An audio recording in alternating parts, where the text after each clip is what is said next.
जय हिंद, वंदे मातरम। मैं कृष्णा त्यागी एक बार आपके सामने फिर से लाइव। सभी साथी जो पेज पे जुड़े हुए हैं वो जल्द से जल्द लाइव पे जुड़ जाएं और शेयर करें। साथियों, आपको पता है मैं रोज़ रोज़ तो लाइव नहीं आता, ना हमें आदत कि रोज़ रोज़ लाइव आए, है ना। पर आज मैं बंगाल की घटना पर बोलना चाहता हूँ, बंगाल की घटना पर अपनी बात रखना चाहता हूँ। और बंगाल में जो हिंदुओं के साथ हो रहा है, हमारे ही भाई बहनों के साथ जो घटना बंगाल में घट रही है, उसके ऊपर मैं बात रखना चाहता हूँ। एक बार जुड़ जाइए, आप जुड़े शेयर कीजिए।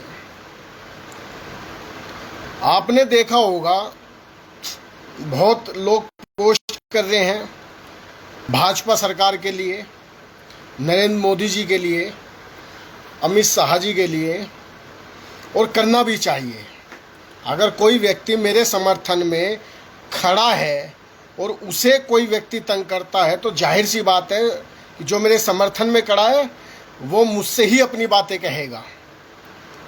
इसलिए जो बंगाल में जो कार्यकर्ता मोदी जी के साथ खड़े थे, भाजपा सरकार के साथ खड़े थे, और आज जितनी भी घटनाएं घट रही हैं जिससे पूरा हिंदू समाज, पूरे देश भर का हिंदू समाज आक्रोशित है, वो मोदी जी की तरफ देखेगा ही देखेगा।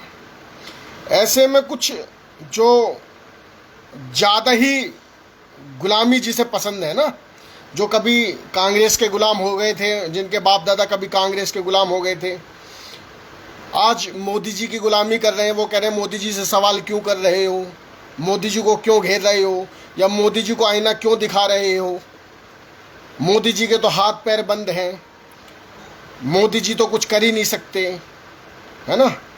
मैं ये पूछना चाहता हूँ कि बंगाल में जो चुनाव हुआ वो मोदी जी ने आपसे या किसी से पूछ कर लड़ा क्या? नहीं लड़ा। वो वहाँ गए, अपने सभी धुरंधर प्रतिनिधि जितने भी उनकी पार्टी में थे उन सभी को चेहरा बनाकर वहाँ दिखाया गया, बंगाल के अंदर दिखाया गया। दिखाना भी चाहिए, पार्टियाँ, लोकतंत्र का ज़माना है, सबको स्वतंत्रता है। पर अब हुआ क्या? अब हमें तस्वीर देखने को मिल रही है बंगाल से ऐसी। ये पलायन की तस्वीरें हैं।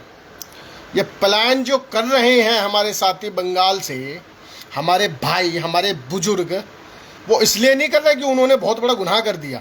वो इसलिए, वो कीमत इसलिए चुकाई जा रही है क्योंकि उन्होंने भाजपा का समर्थन करा, उन्होंने मोदी का समर्थन करा। इसमें कोई गलत नहीं करा उन्होंने, सबको स्वतंत्रता है आज चुनने की, अपने नेता चुनने की, अपने लोगों को चुनने का। पर मैं पूछना चाहता हूँ अपने प्रधानमंत्री जी से कि आपने वो लोग किसके भरोसे छोड़े थे? इन पुलिस वालों के भरोसे छोड़ रखे हैं।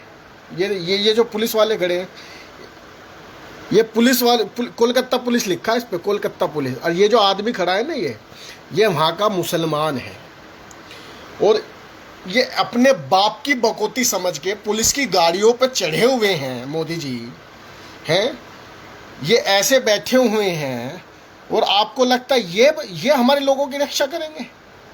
इन लोगों से उम्मीद करें हम अपने लोगों की रक्षा करने के लिए?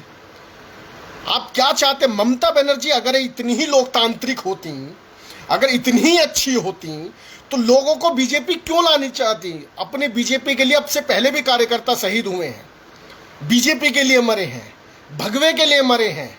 वो चाहते थे कि मोदी जी की सरकार बने, किसी कारणवश नहीं बन पाई, वो अलग बात है। किसी कारणवश मोदी जी की सरकार नहीं बन पाई, वो अलग विषय है। पर अगर हमारे लोग ऐसे ही पलायन करते रहे, अगर हमारे वहाँ लोग ऐसे ही मरते रहे, तो क्या कभी बंगाल में हम आने वाले समय में सरकार बना पाएंगे क्या? मैं आपसे, आप लोगों से, आप तमाम साथियों से भी यही पूछना चाहता हूँ, यही आशा करता हूँ कि स्पष्ट रूप से, अगर मैं गलत हूँ तो मुझे बताना, और अगर मेरा सवाल सही है, उन लोगों के लिए जो पोस्ट डाल रहे हैं कि आप मोदी जी से सवाल क्यों कर रहे हैं, आप इनसे सवाल क्यों कर रहे हैं, राहुल गांधी नहीं बोले, सोनिया गांधी नहीं बोली, अखिलेश नहीं बोला। अरे भाई, ये तो विपक्ष के लोग हैं, ये तो चाहते हैं कि हम और आप मरे। हमारी और आपकी जो दिल की भावनाएं जुड़ी हुई हैं एक दूसरे से, वो टूट जाए, ये तो चाहते हैं। ये क्यों बोलेंगे? बोलना तो सर आपको पड़ेगा। एनआईए जो आपके यहाँ संस्था है, उसे भेजिए ना बंगाल में। आप पे इतनी बड़ी बड़ी संस्थाएं हैं, आप पूरे देश के मालिक हैं, आप भेजते क्यों नहीं वहाँ इंटेलिजेंस को? आप भेजते क्यों नहीं वहाँ सेंट्रल गवर्नमेंट की जो फोर्स है उसे भेजते क्यों नहीं? अब तक क्यों नहीं भेजी? ये पूछेंगे, हम पूछेंगे और आपसे ही पूछेंगे, क्योंकि दर्द है यहाँ। हम कुछ कर नहीं पा रहे, ये हमारा दर्द है। डायरेक्ट एक्शन हमने नहीं देखा था, 47 में हमने जन्म नहीं लिया, हमने डायरेक्ट एक्शन नहीं देखा कि जिन्ना ने क्या कराया। पर आज हम देख रहे हैं कि आपकी मौन रहते हुए, जैसे गांधी जी मौन रहे, ऐसे आज आप मौन हैं। आपकी पार्टी ऐसे ही एक कमरे में बैठ के केवल प्रदर्शन कर रही है। वो तो हम भी कर सकते हैं ना मोदी जी, वो तो हम भी कर सकते हैं। साथियों, एक हमारे 8वें प्रधानमंत्री थे चंद्रशेखर। आप यकीन नहीं करोगे, केवल 52 सांसद थे उनके पास, और उन्होंने केरल की सरकार, तृणमूल सरकार गिरा दी थी एक छोटे से मुद्दे को लेकर। हमारे पास 303 सांसद हैं, उसके बावजूद भी अगर हम राष्ट्रपति शासन लागू नहीं कर पा रहे तो ये हमारी कमी है सर, उनकी कमी नहीं है। वहाँ हमारे लोग मर रहे हैं, उनके लोग नहीं मर रहे ना। उनके लोग मरते तब वो यहाँ से लेकर यूएनओ तक रोल मचाते। अगर उनके लोग मरते तो वो यहाँ से लेकर यूएनओ तक रोल मचाते। पर दिक्कत ये है हमारे समाज में कि हमारे समाज में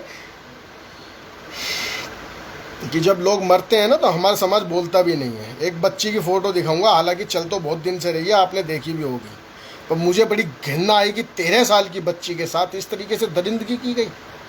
इस 13 साल की बच्ची ने विश्वास किया था मोदी जी आप पर, आपकी पार्टी पर, आपकी पार्टी के लोगों पर भरोसा करा था इसके परिवार ने। इसने इसकी कीमत क्या चुकानी पड़ी कि भेड़िए, दरिंदे पूरी रात इसके लड़की का रेप करते रहे, बलात्कार करते रहे।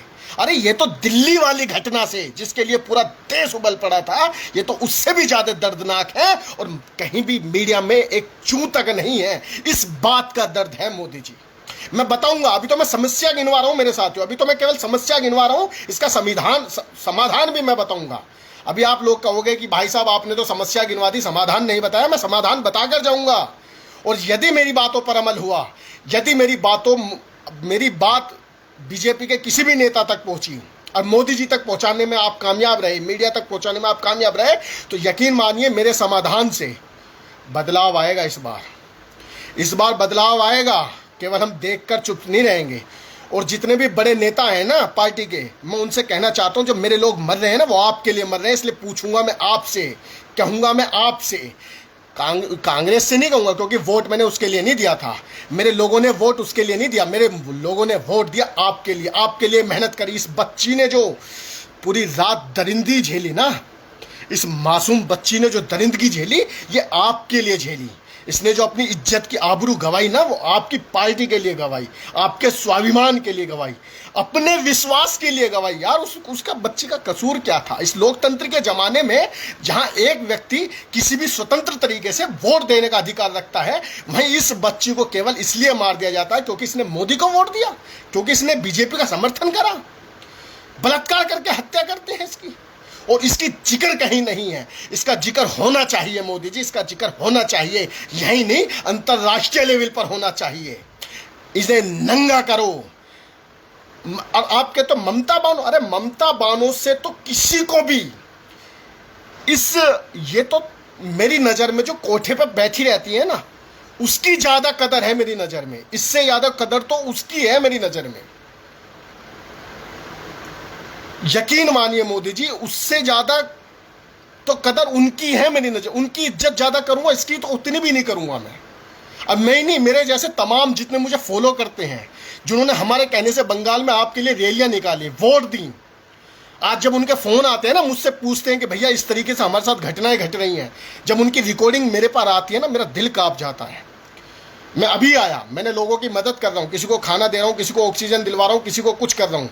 मैं अभी घर पर आया, मैंने लोगों से किसी से कहा भी नहीं कि मैं लाइव आऊँगा, बस अचानक मेरे मन में था कि मैं लाइव आऊँगा ज़रूर यार, क्योंकि बहुत सहन करा मैंने। 1 दिन देखा मैंने, 2 दिन देखा मैंने, 4 दिन देखा, पर जब आपकी तरफ से कोई प्रतिक्रिया नहीं आई ना, जिसे हम चाहते थे प्रतिक्रिया, मैं केवल बातें नहीं चाहता, मैं केवल राज्यपाल से मुलाकात नहीं चाहता, उनसे फ़ोन पर बात नहीं चाहता।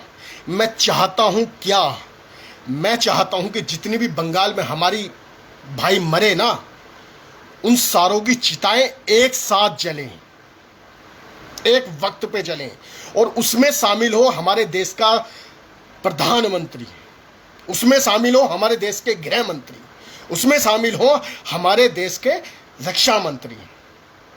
यही सच्ची श्रद्धांजलि होगी हमारे कार्यकर्ताओं की, यही सच्ची श्रद्धांजलि होगी। और जिस मीडिया का आप लोग जिक्र करते हैं ना कि मीडिया नहीं दिखा रही, मीडिया नहीं दिखा रही, अगर आप लोग उन्हें श्रद्धांजलि देना अगर इस तरीके से जाओगे, बहुत बड़ा नहीं करना, मैं पूरे देश से कार्यकर्ता जोड़ने के लिए नहीं कह रहा, मैं आपसे केवल इतना कह रहा हूं कि मेरे देश के प्रधानमंत्री जाएं, क्योंकि जब वो रैली करने जा सकते हैं, जब वो वोट मांगने जा सकते हैं, प्रधानमंत्री, गृह मंत्री, रक्षा मंत्री, तो यकीन मानिए जो हमारे कार्यकर्ता मरे हैं ना 15, 20, 25, 30, ये तो संख्या बल है, मरे तो बहुत ज्यादा है। जब आप इन्हें एक साथ चिताओं में इनकी अग्नि दोगे ना, तो यकीन मानो प्रधानमंत्री जी, यकीन मानो गृह मंत्री जी, यकीन मानो सारे दोस्तों कि झक मार के हमारे देश की मीडिया ही नहीं दिखाएगी, विदेशी मीडिया भी इस बात को उठाएगी। इन्हें झक मार के उठाना पड़ेगा। मिलो उस बच्ची के परिवार से जाकर, मिलो जिस 13 साल की बच्ची का बलात्कार हुआ है ना, उससे मिलो जाकर। जब हमारा देश का प्रधानमंत्री उससे मिलेगा ना, तो झक मार के मीडिया दिखाएगी, झक मार के हमसे पूछेगी कि बताओ क्या दिक्कत है।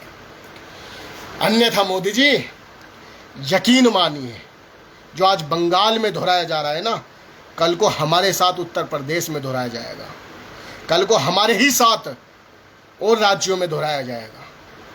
किसी को जेल में डाल दिया जाएगा, किसी को मरवा दिया जाएगा, और कार्यकर्ता कोई नहीं मिलेगा। और आप जिन कार्यकर्ताओं के ऊपर कूदते हो ना मोदी जी, वो विपक्ष के सामने खड़े नहीं रह सकते, क्योंकि वो तो तलवे चाटते हैं। विपक्ष के सामने हम खड़े होते हैं, हम मुकदमे झेलते हैं, हम चीख चीख कर बुलाते हैं लोगों को, चीख चीख कर कहते हैं लोगों से।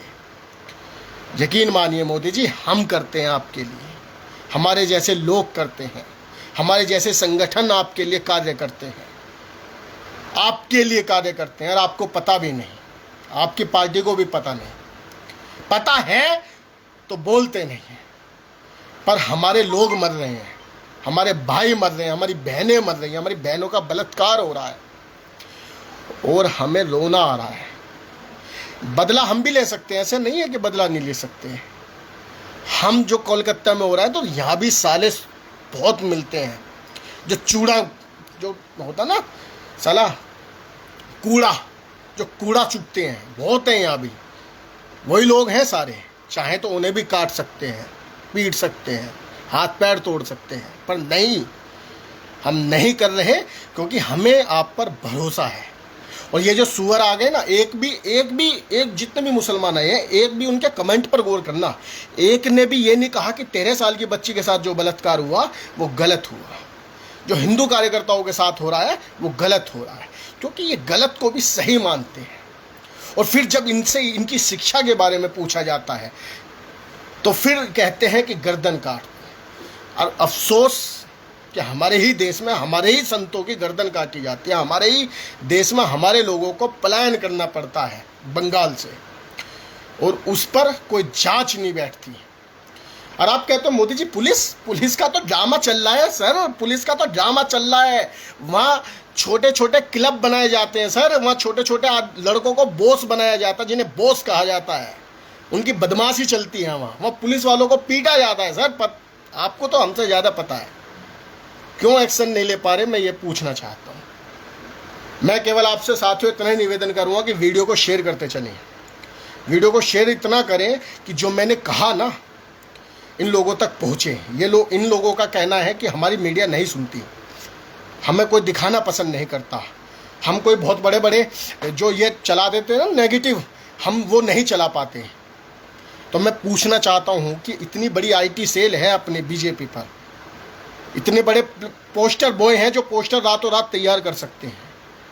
अरे एक बार करो तो सही, एक जगह तो बताओ मोदी जी, इशारा तो करो कि भाई उनकी हक के लिए तुम भी कहीं बैठ जाओ। सर यकीन मानो, जो इतने लोग मर रहे हैं ना, तो सबके घरों से आ जाएंगे 1000, 2000, 5000 आदमी, हम भी बैठ सकते हैं, हम भी कर सकते हैं। है इतना गूदा हम में कि हम कर सकते हैं वो। पर हम नहीं, क्योंकि हम देखना चाहते हैं कि हमने जिसके लिए अपने प्राण गंवाए, हमारे लोगों ने जिसके लिए प्राण गंवाए, वो जांच क्या बैठाता है ममता पे। और हम आपसे अलग नहीं हैं, हम आपसे अलग नहीं थे ना हैं। बस हम कहना चाहते हैं मोदी जी कि आपको वहाँ जाना चाहिए, आप वहाँ पहुँचिए। ममता बानो ऐसे नंगी नहीं होगी, उसे करने के लिए आपके जैसा बुद्धिमान व्यक्ति वहाँ चाहिए। और वो जो चिताएं जल रही हैं ना, वो एक साथ जलनी चाहिए, जो पूरे देश को लगे कि जितने तो अभी कोरोना में नहीं मरे, जितने यहाँ केवल बंगाल में मार दिए गए। आपसे निवेदन है साथियों, शेयर जरूर करना, इस पेज को लाइक जरूर करते रहना, क्योंकि मैं काफ़ी समय पर बहुत दिनों में लाइव आता हूँ। मैं रोज़ तो लाइव नहीं आता, ना आना चाहिए लोगों को, मुझे तो पता नहीं समय कैसे मिलता है लोगों को रोज़ लाइव आने का। पर किसी खास मुद्दे पर आइए जो लोग सुने, लोग बोलें। और याद रखिए साथ, जो हमारे 13 साल की बच्ची के साथ हुआ है ना, ये बहुत ज़्यादा घातक है। और अगर आज भी हम लोगों ने अपने ही लोगों से सवाल, देखिए सबसे बड़ी बात है, हमें अपने ही लोगों से सवाल करने चाहिए। सामने वाला हमारा कभी कुछ नहीं बिगाड़ सकता अगर हमारे अपने लोग हमारे साथ खड़े हैं, साथ मजबूती के साथ खड़े हैं। एक अलग तर्क और आता है कि एक मुसलमान की दुकान लूट ली गई। नो यार, वो तो मुसलमान था। अरे भाई, था तो बीजेपी का समर्थक ना, रक्षा करो। अगर कोई तुम्हारा समर्थक है तो उसकी रक्षा करो, क्योंकि उसने अपने लोगों से लड़कर तुम्हारा समर्थन करा है। उसे पता है कि मेरे लोग गलत हैं और ये सही है, उसने गलत को त्याग कर तुम्हारे पास आया है। उसकी सुरक्षा की जिम्मेदारी भी आपकी बनती है। याद रखिए। जय हिंद।